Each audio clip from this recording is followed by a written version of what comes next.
Buddy, I'm Candid Stanisci of CFL Talk. Welcome to the Spanglish World Network on Zingo TV, channel 250.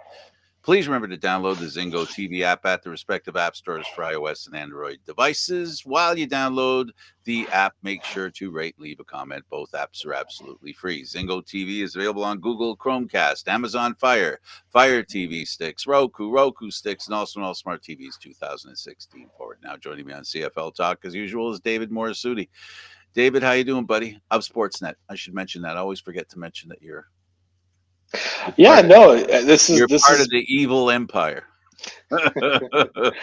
it's a busy time. I mean, obviously look, we got Raptors playoffs, we got Blue Jays are doing pretty well, and NHL playoffs are just around the corner. It's a busy time in Canadian sports right now, and it's only going to get busier. I mean, we got like it totally escaped me that this week it escaped me. I think mid last week I realized because I've been waiting for it. The NFL draft is this week. Yeah, and there's a couple of Canadians that are up for that draft. We don't cover the NFL draft, but from the sense of it being a league that is being populated more and more by Canadian players who aren't offensive linemen. Yeah, I think the article is going to be published tomorrow. I wrote about a couple of the Canadians looking to get their names called this week. So, a couple, actually, majority of them are from Ontario, believe it or not. You got John Mechie, who is the receiver out of Alabama, very good receiver, but also had his season cut short. He had a torn ACL. Oh, But I think he'll get quite a bit of he brings that speed. I mean, he's not a big receiver; he's a small receiver. So anyone that's looking for a small slot receiver that can make explosive plays could look to see him go second or third round. There's a linebacker out of Ottawa. His name was there's a couple of them. Um, Lucetta, Jesse Lucetta. There it is. Just I wrote about these guys today, and the names already escapes me. But Jesse Lucetta, he's from Ottawa. He played linebacker slash defensive end out of Penn State. Another Canadian kid there. A couple of them actually that have already been drafted in the CFL that are also trying to get in the NFL draft. There's one. It's the hardest name to pronounce. One of the more interesting names in this NFL draft. Actually, it's Louis. Well, I'm going when I see Luiji. It could Luigi. be I think Luigi, but it might be Louis Villain. Oh, okay. Um, he's from Wake Forest, so he's actually been drafted by the Argos. But obviously, he's been getting some visits with NFL teams. So there's another one there. Jake Julian, who is a punter who was selected by the Red Blacks. He's been getting a couple of visits as well. So it'll be very interesting. Oh, we have a comment here. Larry Langhill. How many more sleeps till training camps, CFL training camps? Good question, Larry. Oh, I'll tell you. Hang on. I think I can. The Well, date is May 5th. I think. Hang on. I'll let me make sure I don't. we're a few weeks away. Where is? Oh, I didn't think I closed that. I just because today the CFL sent me an email reminding me of these important dates. The 3rd of May is the CFL draft. The 11th of May is rookie camp opens, Yeah. and the 15th of May training camp opens. So we're not far. We're not close, but we're not too far either. We're a lot closer than we are further away. Let's just say. Yeah. Um, it's weird because obviously I'm not used to the CFL starting up in May. I'm used to the June time. It's going to be very interesting. I think Montreal has already announced plans of doing their camps in Laval, if I'm not mistaken. Like are starting to announce their training camp plans. Like that shows you how serious and how close we are to this season coming. And Oh, sooner or later, we're going to have games to talk about, which is kind of great because we've been kind of pushing along the last few months, trying to give as much content as we can. Did you mention Patrice Rene? He was actually another one I was going to mention. Yeah, he's DB, a defensive back who was Yep. he was drafted by Winnipeg. Another one that he's a weird one. He's had some injury issues. He had injury issues when he was with North Carolina. He finished his college career. He got a medical exemption to get an extra year, and he finished his college career in Rutgers. And he only played 5 games, but they're all against Big Ten teams. So that he's maybe a little bit more of a long shot to get drafted. Maybe he'll get an invite if he's got some scouts. It'll be very interesting. But yeah, he's another name that I had written down as well. So yeah, it's gonna be quite the next few weeks. CFL draft, we're yeah, as we we're getting close to that. They will be obviously trying. We've been trying to get someone to come and talk to us about the draft. Maybe hopefully we'll get it now that it's coming close. We'll get something around that time.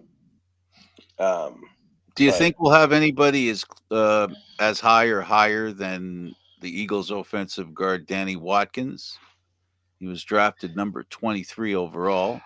so this year, so yeah, if we're like thinking about the NFL draft, yeah, I don't think we're gonna get one. Like, you know what? I thought going into last year, the last season of the NCAA, John Mechie would have been the closest. He would have been, I think, a for sure first rounder, maybe pushing late, but I think in that 15 to 25 range, which is a decent range. You're always getting a decent receiver out of that range. But yeah, I think the ACL injury, because he's still recovering from that, teams are not going to use their first round pick on someone who's got a torn ACL. And so I think it would have been nice. I think Mechie would have been the best opportunity to see one go higher than Watkins. But yeah, it would be a surprise if anyone went in the first round. I think Look, this if year. if three if three four players are drafted that are Canadian, that's a good year, You're just adding to the pipeline. right? That's a good year. And the thing is, we talked about it today with the meetings with the coaches. Today I had a chance to talk to a couple of the coaches. We talked to Hamilton and Edmonton, and the same feeling as far as the draft is concerned. The coaches and the GMs involved on those two teams, of course, uh, the head coach of Chris Jones of the Edmonton Elk does everything. So he's the coach, the GM, and the chief bottle washer there. Hmm. Marv Alamang's son, um, who is responsible for that kind of stuff for the draft and stuff. They are really looking forward to picking a couple of Canadians. This is a year where the draft from last year was a pretty unfair situation for the players to be involved in, right, David? Because they Yeah. really didn't get a chance to showcase their ability. And then even once that happened, they weren't able really to make the team because training camp was not a thing. And that's who pays the price. We heard that today from both Edmonton and of course Hamilton, that how do you as a young player establish yourself with the team if you can't be at practice, if you can't be involved in training camp? It's really tough. So this year is going to be really interesting. And the final point I'll mention, and then you can comment on everything that I've said here. Now you've got 2-3 years worth of drafts where you're going to have players who are actually going to be on the field to compete against each other. Yeah, and I think personally, I like to get these younger players involved. They bring fresh. It's nice. And these are guys that the athletes have changed, right? I feel like the athletes are much different now than what they were, even what 5, 10 years ago. Like it's totally changed, and I think yeah, this is a very unique situation. But I think you have to like the competition there. it's unfortunate that there's not more jobs for these kids. Like, if Halifax was, or I guess we'll call it Atlantic, was actually a thing, then we'd have a whole pipeline, another team for all these players to go to. And I think this is why, I haven't been pushing the idea of expansion that much, but this is probably the reason why we should be pushing for expansion, because it's more jobs for these Canadian players, because you got a whole, another team that's going to draft all of them, right? And so, yeah, I think competition's good. It's a bit of an unfair situation because for a lot of them, the last few years have been kind of tough to navigate, but I think it also has given them chances to refine their athletic skills, their refine kind of their mindset, and give them that opportunity to grow as profession into the professional ranks. But I mean, we've had our chances, Frank, to talk to some of these younger players, and we always have to remember that they're supposed to be the futures of the sport, right? They're the ones that are supposed to Absolutely. carry this league forward. And I think sometimes we disregard, because sometimes we're thinking too much about the veterans who have been here forever and have, but they're the ones who are paving the way, because they know that this next young wave has to keep it going. Well, in what you were saying as far as an expansion team and bringing in more Canadian players, I think the bottom line is because we really don't know. We've listened to conversations, experts. We've listened to former coaches. Everybody talking about how the rules should or should not change in the Canadian Football League. Um, I do believe there's one important point that with expansion, whatever amount of Canadian players are deemed sufficient on any particular CFL team or all, there's another team that you could add a few. So you could subtract the amount of Canadians per team, let's say by one, and by virtue of introducing a new team, you can still, elevate the amount of Canadians that are in the league. I personally do not see the long term, and I emphasize long term benefit of lessening the amount of Canadians in the Canadian Football League. I think they are the underpinning strength of the game. Mm-hmm. They are the connection that is this country to the game of football. This game wasn't created with Americans in mind and then Canadians took over. It's been a Canadian game that we're more than willing and happy to include American players, but it has to be Canadian. It's not called the Canadian Football League of American football players. It's the Canadian Football League. And anything that gives even the impression that it's less Canadian, I don't think is a good idea, David. Yeah, I mean, I'm all about, what I think Canadians have so much to offer, right? We Absolutely. We know that Canadians are great athletes. here's the thing, they're all going from Canada to go and play in the States, a lot of them, whether it's basketball, whether it's, now we're seeing with hockey too, right? The opportunities, some of them feel, That's I the don't. word, though. You've used the most important word, that opportunities for Canadian football players. Yeah, right. They, unfortunately, I mean, look, a lot of them give a lot of credit to the CFL, but it's never the primary focus for them, right? The primary That's focus is, understandable, but I which kind of is, get offended by that remark, though. well, yeah, of course. That's like saying, I don't want to play music because if I can't play in the United States, I'm not going to do it for just Canada. And I'm using that particular example on purpose.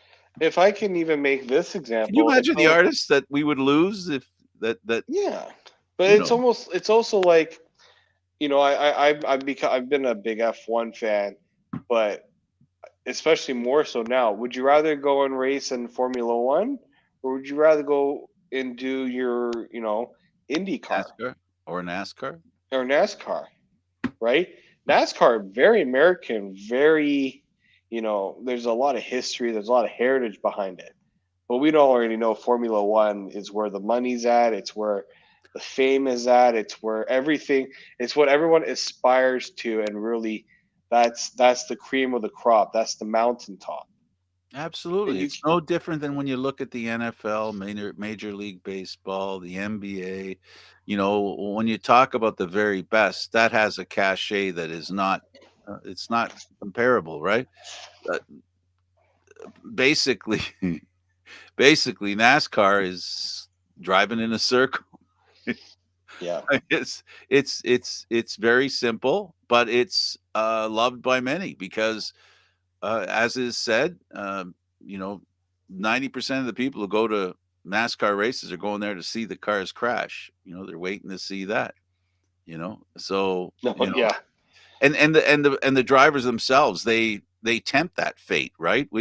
How many fights do we see at the end of a race because somebody did something somebody else thought they shouldn't do? I'm not saying that there's not, the same kind of embattlement in F1. Just look at Lewis Hamilton and his teammates. He has a hard time getting along with them. So it happens in racing. It's very, but though, all I'm trying to say is that every sport has its attraction. Every sport has its cachet. And with the Canadian Football League, it is the Canadian players. As much as American players want to think that they're the center of the Canadian Football League, they aren't really the center of the game. It's the Canadian players, not because of the players, but because of what they represent. They represent the game being played in Canada. And I will never let go of that thought. That's what makes Canadian players imperative in the Canadian Football League. That is, even when the Canadian Football League is suffering and doesn't have a good year or a good game, one thing they always have are the supporters for the Canadian players, their family, their friends that know them, former teammates. It's not a lot of people, but it's a very strong, I believe, foundation. Yeah, and when I think about what's been talked about with the ratio lately, and what's been said about, and what I've heard, some of the, I have no problem if an American player or global player that comes to play in the CFL wants to make the CFL their long term home, make Canada their long term home. I have no problem with doing the nationalized, making them a national player in that regard. If you're pretty much giving you're giving the rest of your life to playing here, of course. That's a It's window the you could use. Yeah, and I think that's something that's been talked about a lot more. What I have the issue with are the players who come here for, the minimum, not even the minimum 2 years in some cases. It's They try to get a one and done and then try to scamper back to the NFL or wherever. I do have a bit of a problem with that because in essence, yeah, the Canadian Football League is about, it's all about, the fans and creating the product for the fans. But if you're going to try to build something sustainable, you can't be having players who are just going to be one and done, and that's not a feasible model. I understand and don't disagree with what you're saying Mhm. at all. But I have to say this is that rather than go from that perspective, I know what you're getting at, and maybe the way I would frame it would be rewarding players who stay in the Canadian Football League, who come from the United States, and we treat them like Canadian citizens that seek naturalization, which is basically saying, I really like being Canadian. I'd like to be one. And here's the proof of why I believe I can prove I want to be one. And I'm just throwing this number out here. After a player plays five years in Canada in the Canadian Football League, they get to be considered as a Canadian. That would satisfy, um, for the most part, it would satisfy the need that people feel they have to have less Canadian born players than American born players because of the reality. And we've discussed this before. The reality is that there's some weakness when it comes to Canadians because they're not as well trained as Americans. I get that. But I really believe that we should have Americans that are playing here in the Canadian Football League who want to be in the Canadian Football League, not just by yap, yap, yap talking about it, but actually voting with their feet and their butts. Where they Mhm. plant their feet and their butts is what matters. So if there's a American players, because I'm very proud of the American players that come to this country to play football, and I'm very proud of this, folks, the ones that stay and then start teaching our kids how to play the game. There's nothing I feel more prouder than that. That to me is total appreciation for the Canadian Football League, the Canadian Football League fans, and Canadian football in general. So I don't see why we don't do that. With what you're saying, make them Canadian, and then you just make a bar and you say, okay, after 5 years, this guy's considered a Canadian. It's when you were bringing this up, it always reminds me of what MLB's rule is. Remember the 10-5 rights? Oh, yeah, yeah. The free You agency. play 10 years, you accrue 10 years of major league service in the MLB, and you spend 5 consecutive years with one team. You're allowed to veto any trade situation. So how can the CFL adopt something similar? Well, if a player's accrued a certain number of time with one team, they should be rewarded for the fact that they are, sticking around and making it, being a part of a team for so long. There should be some sort of incentive. We talk about I know a lot of franchise. fans that would love to hear that kind of, Yeah, that kind of plan. these are things that build fan bases. This is builds a good Continuity, rapport, continuity, and for the players, they will love it. recognizability, recognizability. Like, I know some players will like to go, try for different opportunities that give them the best chance to win, make the most money. But if they can do it while staying in the one place that they they know and they are comfortable and it's a situation that works, why shouldn't teams do the best to make sure that they keep that going? Absolutely. I mean, why not suggest, and I think you're right, that, maybe fans, we talk about players that they should play for the name on the front, not the name in the back, right? But here's the reality: fans cheer for the name on the back. And sometimes the name on the back, in regards to the team concept, isn't important. But from a fan perspective, it truly is. I really find it, important that the Canadian Football League find a way to have players stay on the same team. I really do believe a lot of fans, not that we lose fans, maybe we do. Maybe we lose fans because they're going, well, I'm sick and tired of the merry-go-round that is the Canadian Football League, where I don't even know who the players in our team are anymore, and I have season tickets. I know there's people like that out there because I hear from them, right? And what can we do to make them feel like the league is built for them Well, more? yeah, I think first off, give them access to content, more content year round, right? There's too much of a dormant This is period a bad between, this is a bad year for that, David. We both know that. right? Frank, you and I have been trying to keep That a once a week show going. Um, Look, there are ways you can get around the CFL off season. Every network that covers a league in some way, shape, or form finds a way to keep the interest going. There might not always be news to talk about, but there are ways you can keep the conversation going. And yeah, that's the thing is, problem the CFL has. the thing is, it doesn't. People haven't, unfortunately, until it gets monetized. You're not going to get the Yep. kind of reaction from TV networks and TV stations, the newspapers and other media that could help, you know, advertise the Canadian Football League. Will do it if it sells, advertising. Interest is not the only thing that drives them. Um, and I say, and I'm not trying to put myself down because I'm not going to put you in the same boat as me, but not everybody's willing to go and do something, literally for very little or nothing.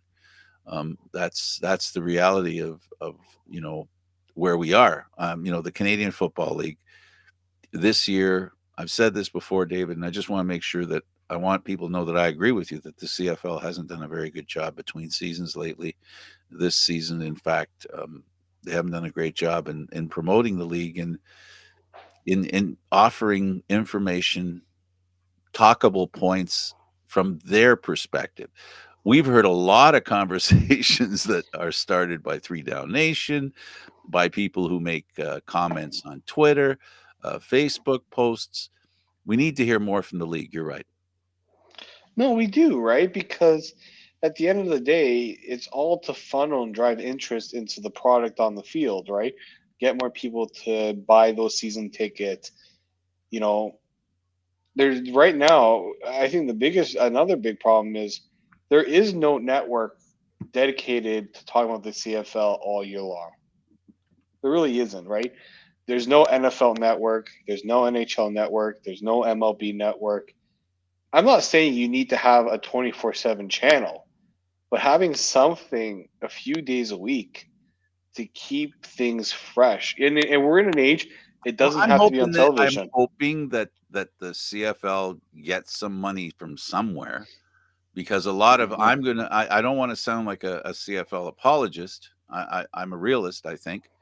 And I just don't think personally that they have the money right now to do the kind of work they want to do. Yeah. I think there are people there who understand that what you're saying is it makes total sense that we need to get out there. If I was the CFL, we need to be out there. We need to have our, our name out there. We need to have our stories being told out there. And they are, as far as written is concerned, but people are visual. And there isn't enough for the visual representation of the Canadian Football League. If the Canadian Football League covered itself as well as they do the draft, the Canadian draft, which they've done a marvelous job, right? It's the rest of the football news that needs to be covered. There are missed opportunities, in my opinion, of free agency. There are missed opportunities, of basically how are the players that are coming back, the ones that got signed, what are they doing now, that type of thing.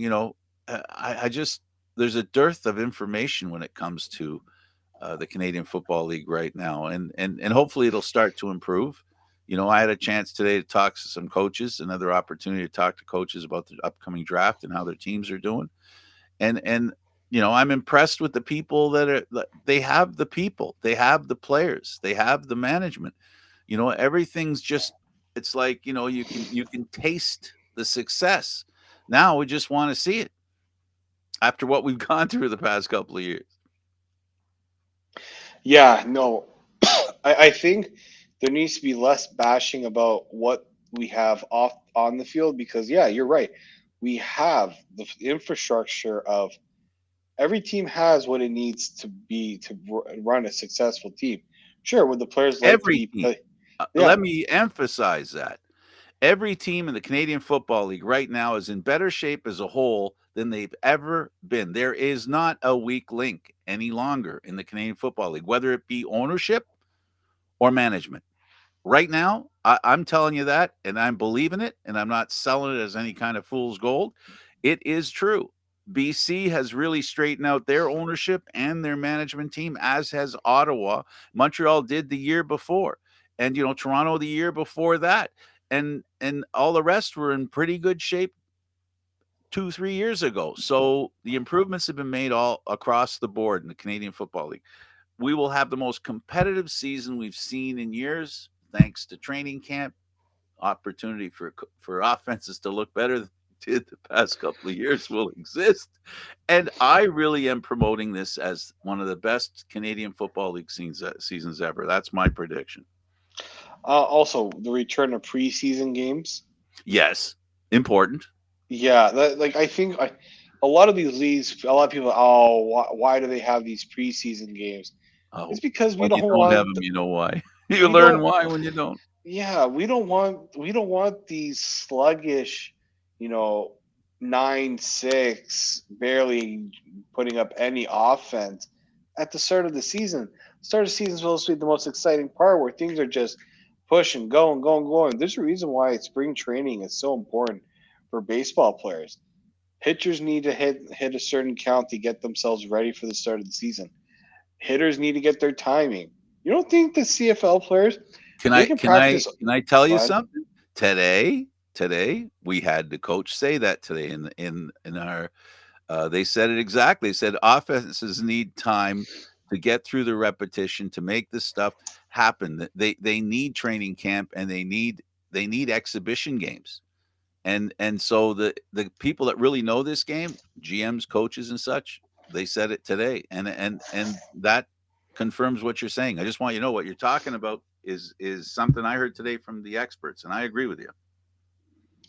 right, like receivers need to get their. I think a big part of the reason why we're not seeing those big shots down the field, the timing between quarterback and receiver isn't there. We saw running games do a lot better. I think we've seen the run game take more prevalence because teams are saying, why are we going to try to keep this, always going deep and having these quick two and outs and putting our defense in a hole, right? Let's slow it down a bit. Let's get the running game going. Let's get these shorter passes. Let's chip away rather than let's go for those long bombs that produce more excitement, produce more potential for a higher score.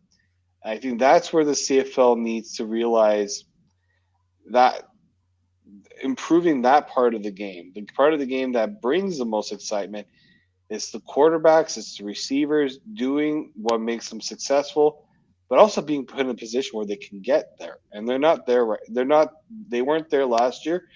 I hope you're right this year. I think we're seeing players right now practicing with each other to get themselves in a position where they can um Be their best when they get yeah. here.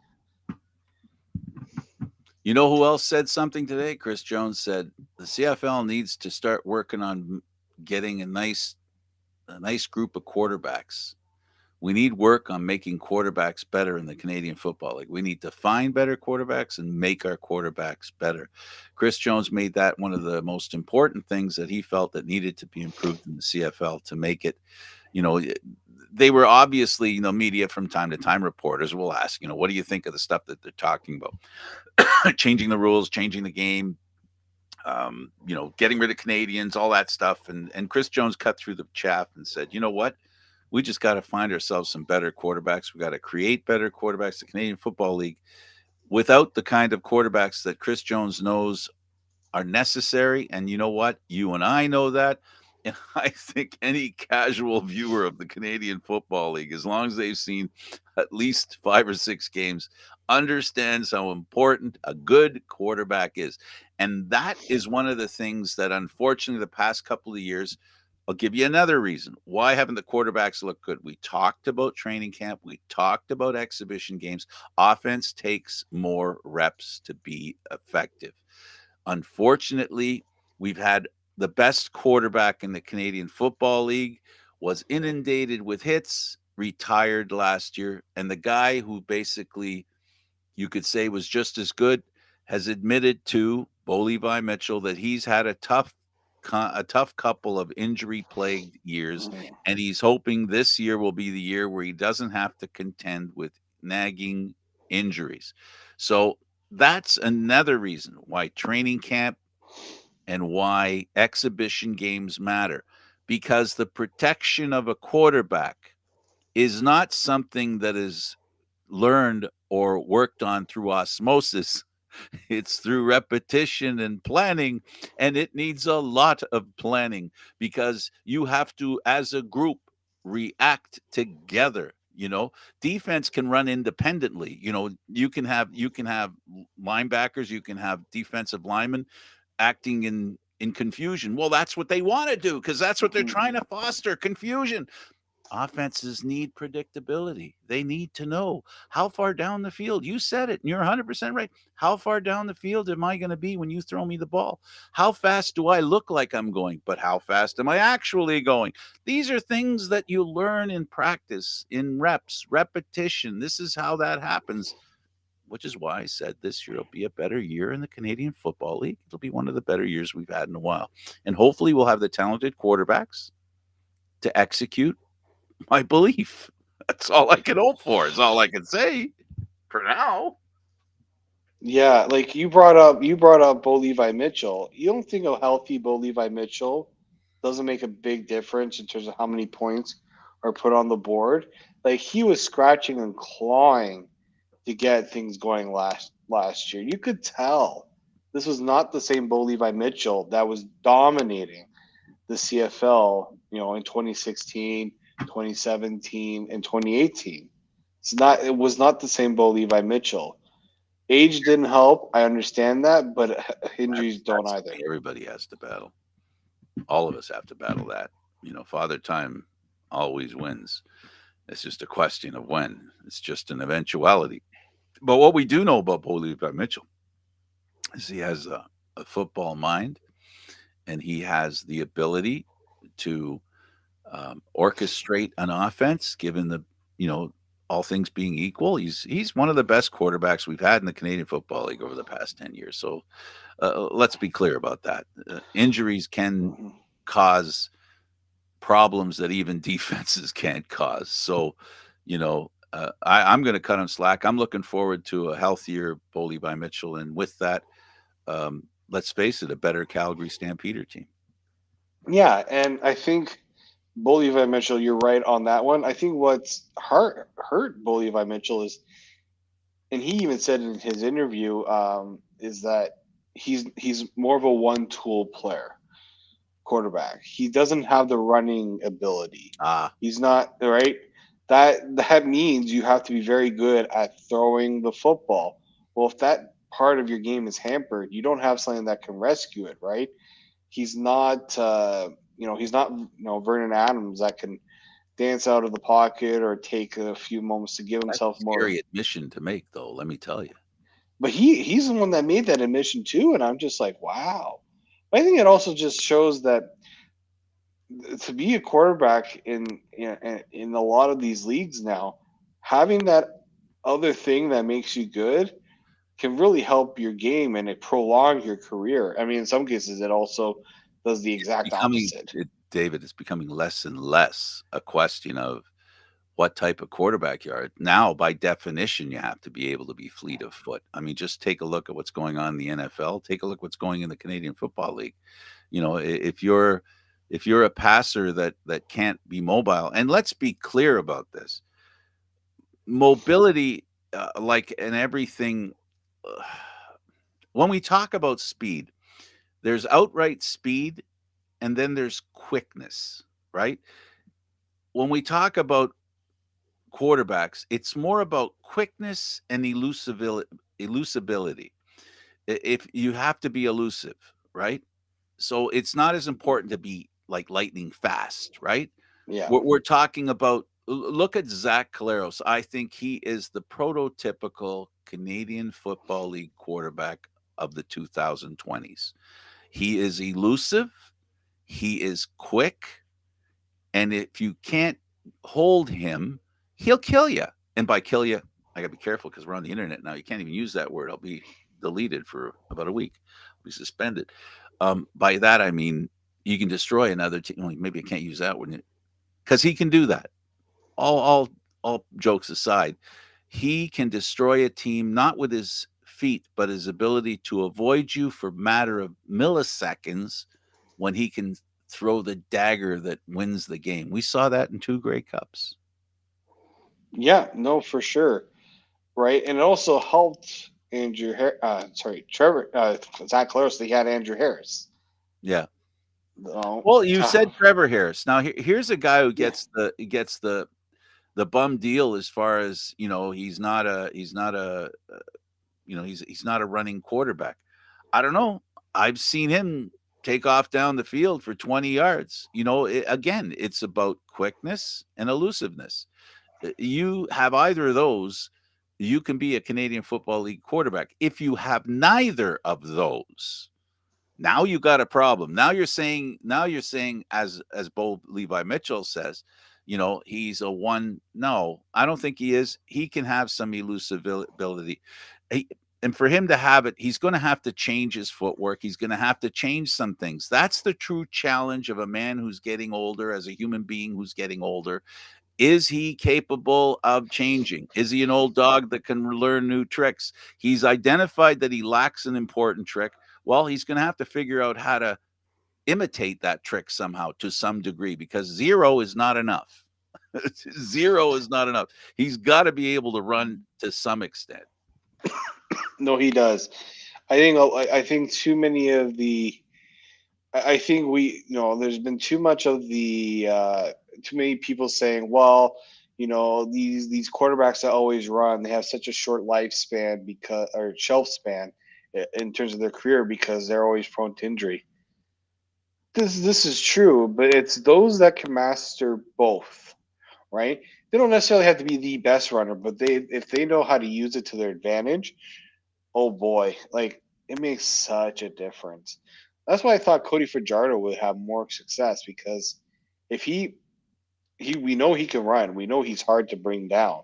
If he could get the throwing, the pass, his passing game to be, it doesn't have to be the like Bo Levi Mitchell level, but it can be at a decent level.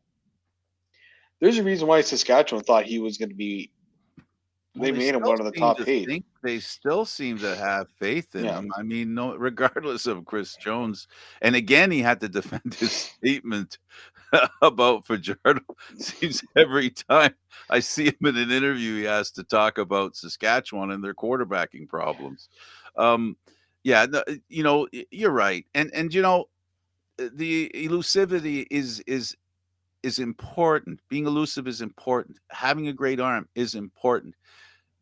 But I think even more important than any one of those things is the combination of everything, right?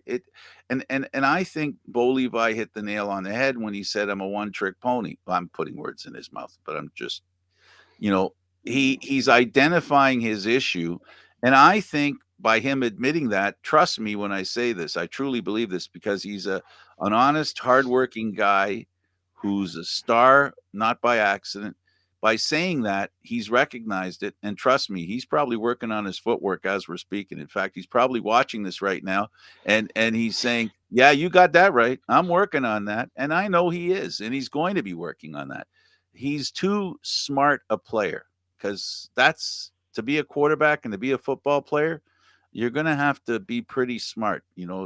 I've seen some of the playbooks, and never mind just quarterbacks, every player in a football team, they really do have to be able to read and comprehend. Reading comprehension is a strong point in football for players.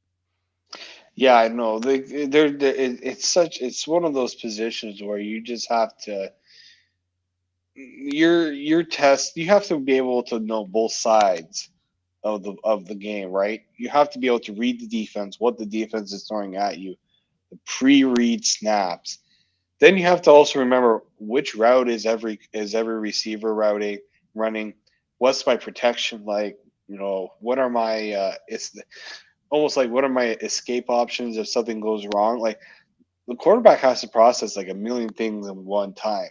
And then and then once they understand they have to go on the field, why we need training camp, why we need exhibition games, because Mhm. they have to see the game plan as it develops and in real time what's going on, what happens. Yeah, like it's one of those things where it's it's almost like when you're putting on a rehearsal for a dance.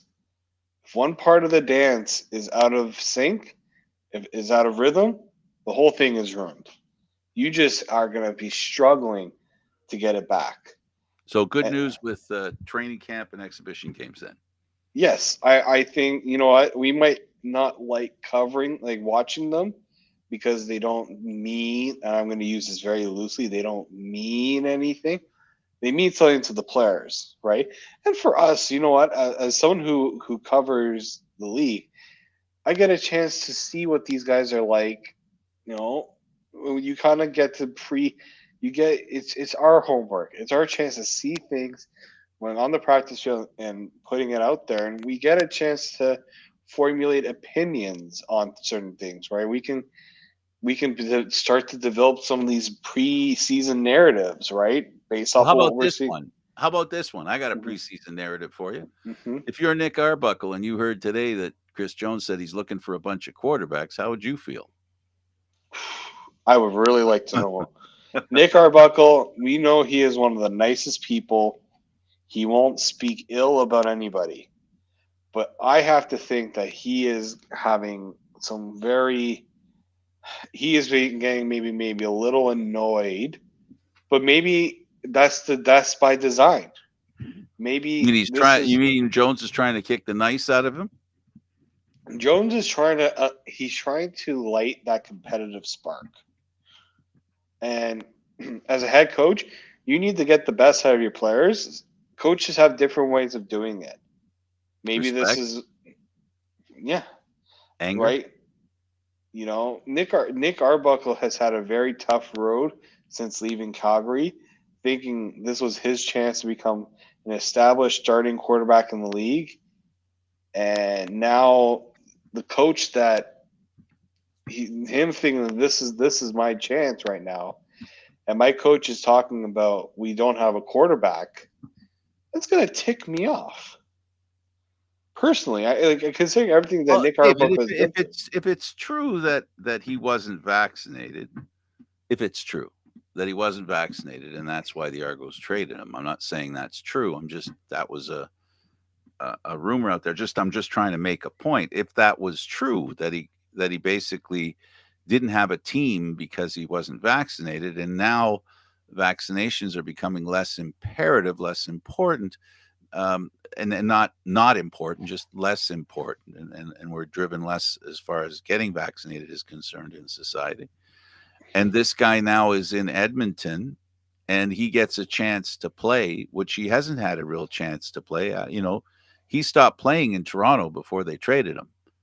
It's not like he played and then they traded him. He wasn't playing for a while, and it didn't look like he was going to play. There was talk that it was cap issues that caused him to be traded. The fact that some rumors said that he hadn't been vaccinated, which would have been a problem for him because of MLSC and the rules that they stipulated. So this guy's a nice guy, like you said, but Chris Jones isn't the guy who gives jobs away. One thing he's a football guy, and he's a player guy, but he's a player guy who says, "Player, show me what you got." I mean, he's dealt with some pretty interesting characters like Carter, and he's bringing them back.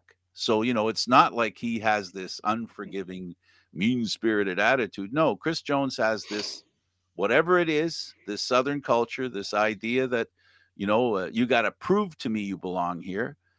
Whether we can argue about whether he has too high a level of expectation or not, we can argue about that. But we know he has it, and we know that Arbuckle, being a nice guy, is going to have to get over that hump, and some of it's going to have to be some anger and some frustration and some hard work in being insulted by the fact that he doesn't have his respect and he'll want to earn it. That's what I'm hoping happens there with Arbuckle, because I agree with you. He's a nice man, nice family, good human being. I hope he becomes the kind of quarterback Edmonton traded for.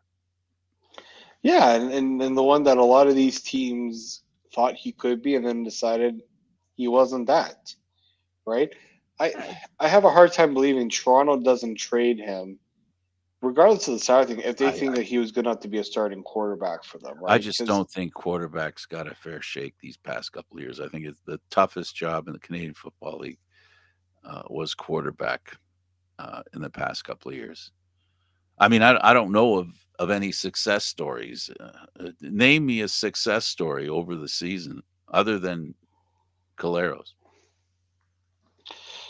oh, Name me one other on than Caleros. And the only reason he's a success story is because he won the Grey Cup. How can you not be successful winning the Grey Cup? yeah, yeah. I'm trying to think, Who's right? been a success story? They're not out there. They're not out there. This is the problem with the Canadian Football League right now. At this very moment, take a snapshot. The perception of quarterbacks in the Canadian Football League is at its lowest point that I can remember, and I'm old. Mhm. So now what are we talking about? We're talking about what Chris Jones said today. I said it a few minutes ago that Chris Jones said the CFL needs to work on getting quarterbacks, not as a team, as a league. Man. That's heavy, but that's the truth. That's the today. I listened for 2 hours to interviewers. People ask questions, and that's the salient point that sticks. It's just chewing away at my head, and I'm going. I've been trying to think, say this, and now I heard Chris Jones say it, and now I'm going. I'm not crazy. Quarterbacking is a problem in the Canadian football. We don't need to change the rules. What we need to do is to create quarterbacks. Now, if the rules are in the way of creating great quarterbacks in the Canadian Football League, then let's talk about it. But I don't think it's four downs. Maybe it's moving the hash marks. I don't know. Mhm. But at the end of the day, every quarterback's skill and ability is based on mechanics, which is the human side of the position. That's what we need to work on. We need to make sure that we have quarterbacks up here and in their feet and in their arms and have the ability as a league to produce excellent quarterbacks. We don't have that right now. We got excuses, the pandemic, no training camp, no exhibition games. We got excuses. So this is now the time. The clock's ticking on the Canadian Football League. They got to clean this up. They got to straighten it out. Listen, I'm a diehard Canadian Football League fan. I'm dying to see really good. Sorry, I used the word dying. I might get deleted again. I'm really hoping. I'm just making fun of the internet because it sucks. So I'm basically hopeful that somebody out there understands what Chris Jones said, and I'm hoping Chris Jones said something that they're all saying together in unison. Every Canadian Football League team, they're all saying the same thing. We need to create an environment where we have great quarterbacks. Can we do that? Because we all know they need to. Right. I think the other thing too is instead of trying to change rules, maybe these quarterbacks should actually have a coach, their own coach. Maybe I'm going to bring up the coaches cap again. I'm sorry, but if you're going to limit the ability for teams to have the best coaches for the players, what are we doing? What like are we do we really think that this is something that's going to help the game by having a level playing field on what you can spend on coaching? I think Well, the teams David, the that's money's is what it is. So what you're saying is, I'm going to say what I'll throw at you is this: you're asking for teams to prioritize coaching quarterbacks. not just coaching quarterbacks, just coaching players, right? But I Well, they do got think the one position you cannot have one person in charge of it all is quarterback. You need to have a group, someone that can work with the quarterbacks. Because we just said it. Look how much is needed at the quarterback position. Get them the coaching they need because there's so much asked of them. There's so much of the success and failure relies on them. Get them the resources they need. There's no doubt about that. I got to say that I truly believe that the biggest problem with the Canadian Football League is the fact that it does not have the financial wherewithal to overcome a lot of things that it needs to overcome. And that's number one, the biggest problem they have. It's been exacerbated by COVID because now all of a sudden, a lot of money, the money that they were getting, which wasn't a lot, they weren't getting at all. So, this is the reality, folks. If you're a Canadian Football League fan, the reality is that this organization, this league, needs as much luck to be successful this coming year as they do anything else because uh, this has been a financial tough situation for the Canadian Football League. I wouldn't want to be an owner of a team because it's so hard. It's so hard for them to create the kind of game that we all know the Canadian Football League can be. So all we can hope for is that we see something this year, at the beginning of the year, throughout the year, a progression where we see that there's something happening in the Canadian Football League that was missing the last couple of years that we've seen before. This game can be played in a more exciting fashion than even the Canadian football than the National Football League. In fact, I'll end it by saying this. You said it yourself on Twitter. They're playing CFL football in the NFL playoffs. Baby, that's what it's about. That's the Canadian Football League. That's what we saw. Now, if only we can put it together. And I'm not putting pressure on anybody. I'm putting pressure on everybody. This is going to be a tough situation. And it's not going to get any easier. Nope. And I don't envy the position the teams are in, but they've got great coaches, great GMs. They've got great ownership now. This league, at least at its root, has a good jumping off point to this season. 2022 has to be the resurrection of the Canadian Football League. And it doesn't have to be like it was at its best time. It just has to look like it's on its way to that. That's all it has to look like, in my opinion. Candidly I, speaking. I couldn't agree more. Well, it was fun as usual, David. Always fun. We're like that show. What was it? What was the show? Oh, never mind. The show about nothing. This is the show about nothing when it comes to the Canadian Football League. A lot of talking, but nothing really said. Hopefully, you enjoyed whatever we didn't say. Thanks, David. Thank you, Frank. For David Morassutti, I'm Candid Frank Stanisci. Thank you for watching CFL Talk Aaron Live Mondays at 9 p.m. Eastern Standard Time. This show can also be heard on the Spanglish World Radio Network. For CFL Talk news, entertainment, and other sports programming we offer, please check out SpanglishWorld.ca. Spanglish World. Watch it, hear it, read it, download it, and live it. Thank you for watching. I'm Candid Frank. Oh, I didn't make it in time.